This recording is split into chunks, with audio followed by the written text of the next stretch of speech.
Hello मंडळी, कशा आहात सगळे? तर लवकरच मकर संक्रांती येते, तर मी त्यासाठी लाडू प्रिपेअर करणार आहे. तर मी ते 1 वाटी घेतलेली आहे तीळ आणि 1 वाटी घेतलेला आहे गूळ.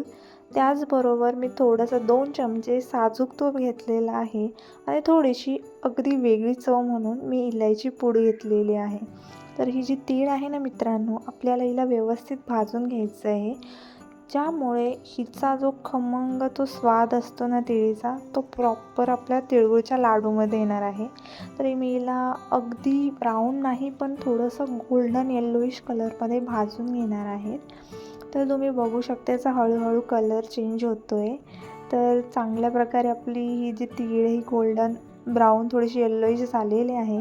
तर हिला काढून घेतल्यानंतर मी ह्याच कढाईमध्ये साजूक तूप घातलेलं आहे आणि जो गूळ आपण किसून ठेवला होता तो गूळही यात टाकून द्यायचा आणि यालाही चांगलं मिक्स करून घ्यायचं आहे आपल्याला. तर थोडासा पाक तयार करण्यासाठी मी यात कपभर पाणी पण ॲड करणार आहे.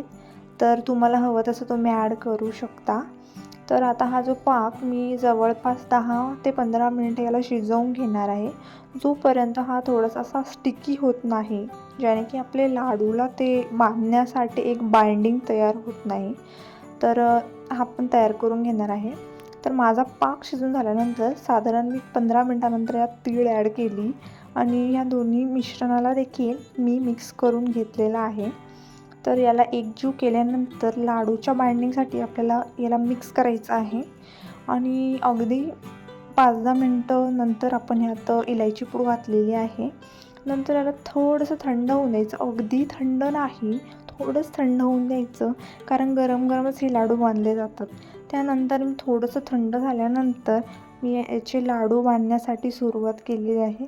अगदी मोठे नाही किंवा छोटे नाही, अगदी मीडियम साईजचे मी लाडू बांधणार आहे इथे. तर मी इथे लाडू बांधून घेत आहे आता याचे. तुम्हाला हवं तर याला तुम्ही ताटात पसरून याच्या वड्या देखील बनवू शकता.